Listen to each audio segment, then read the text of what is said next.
But some moral of the story, she filed for me pro se as a friend of the court to ask the judge to review what I'd filed, asking for an extension of time based on the fact that, again, here my rights are being violated. Here's Exhibit 1, Exhibit 2, Exhibit 3. Here's emails for these egregious things that address exactly what happened. And he granted me another 3 weeks. So I've been now 2 weeks in, and my wonderful, I'm very blessed to have appellate attorney has filed another motion addressing the things that I filed. And then now the elephant in the room, which is in Trump's executive order. It says in Section B, grant a full, complete, and unconditional pardon to all other individuals convicted of offenses related to the events that occurred at or near the Capitol on January 6th. Pardon to all other individuals convicted of offenses related to events that occurred at or near the Capitol. I would have never had any of these charges if it wasn't for January 6th. My case needs to be thrown out. And as I stand here right now, it's not been. And so I believe as of like yesterday, there's still 5 people incarcerated. Jeremy Brown's story is another huge one. It's shocking when you dig into that one with what's happened. There's myself that's to be incarcerated. And there's a couple people that had charges that I just have something on their record and they would like that to be exhumed. So there's a lot of questions still now. Anyone that looks at that fairly at face value, it says an unconditional pardon to all other individuals convicted of offenses related to events that occurred. This is like an easy one. Fruits of the poisonous tree. So, I've been so happy to see everybody get released. These people like weren't even there. They get 20 years, all this stuff.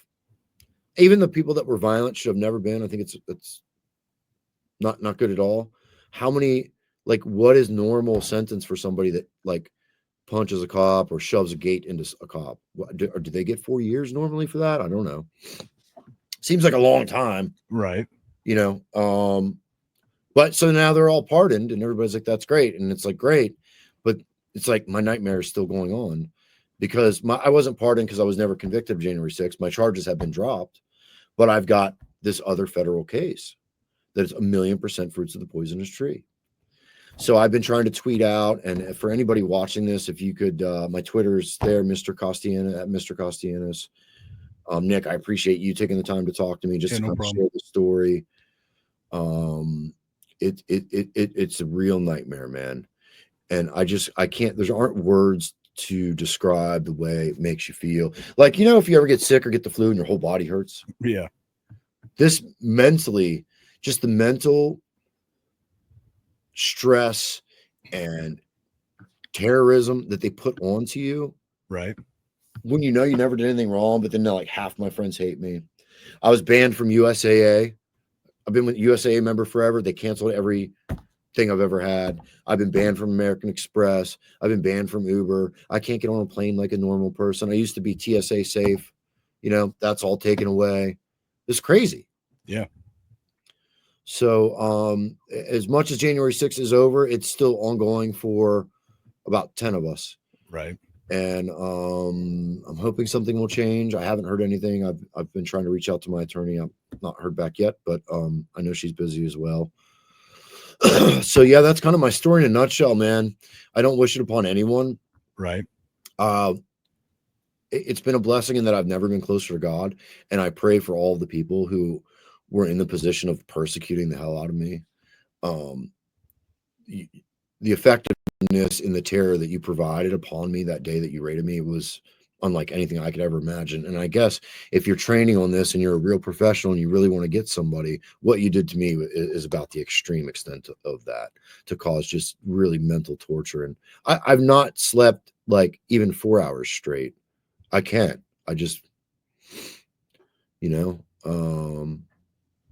but I'm alive, man. Right. Right. Well, yeah. I mean, that's always a good start. Yeah, but in a nutshell, my brother, that's kind of my story. All right, man. Written, man. You got time for a couple questions? Let's do it, man.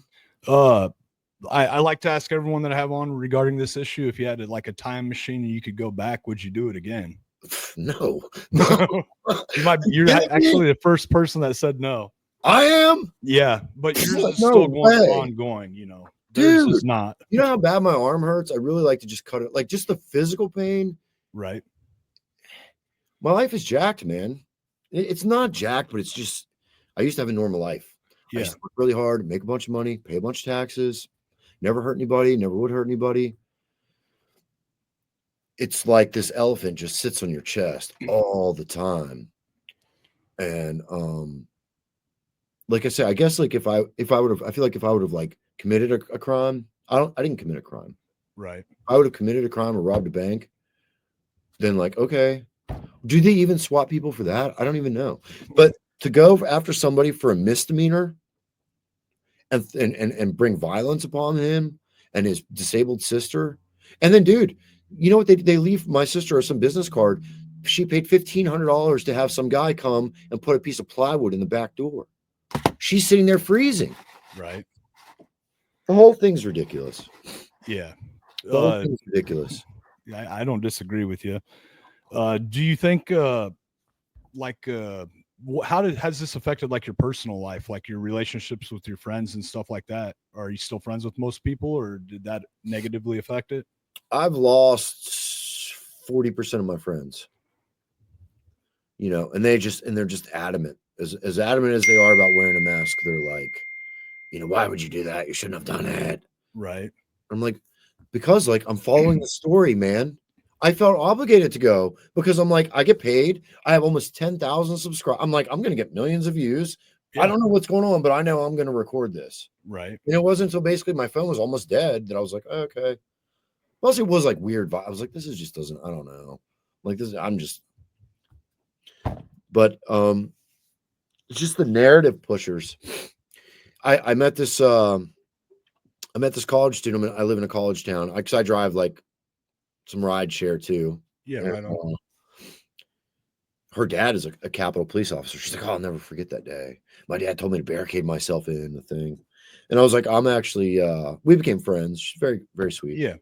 She's like, I said, I got something to tell you. Like, I'm actually a January 6th defendant. She was like, I was like, she started trembling. She's like, oh my God. And I'm like, no, like, it's not like she was terrified. And I'm like, here. And so like, give her my phone. I'm like, look at these videos. And she looked at a couple and she's like, I never saw anything like that on TV. And I'm like, yeah, like, so it's a shame what has been, but now we are unburdened by what has been. Right. But I'm still dealing with the nightmare, So I've spent a lot of money on MRIs. They make you like pay $1,500 copay. I've seen multiple sports medicine doctors. They're like, yeah, we can go repair the tear, but the pain going away, we can't guarantee. Right on. So it's just, I guess for the rest of my life, I live in severe pain and the shock I mean, you experience shock and awe.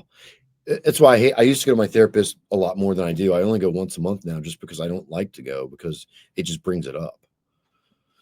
I don't think it's healthy to keep it in, but it's just like, so I'm hoping like at someday, the truth will really come out and, what they did to myself, the people I love my country, love God, always support. Like I used to want to be an FBI agent actually when I was a kid.